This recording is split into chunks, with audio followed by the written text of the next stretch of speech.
i a termini aquest documental, és un honor poder iniciar els parlaments abans de veure el film. I per altra banda, també com a regidor que va participar juntament amb la Carme, la Carme Crespo, que també us parlarà, en tot aquest periple, la bola i la plataforma que celebrem la Platja Llarga, doncs bé, m'agradaria dir-vos tan sols que bé, va ser una època molt concreta del que és la competència que l'Ajuntament de Tarragona tenia. Com sabeu, no era l'únic que podia decidir, hi havia un Ministeri de Costes, que tenia molt a dir respecte al projecte de la seva titularitat,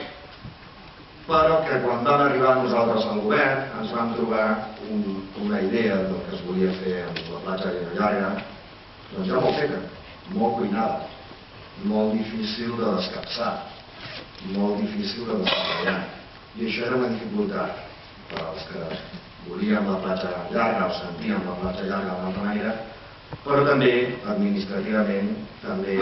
des de l'àmbit del govern de la ciutat. Al mateix temps,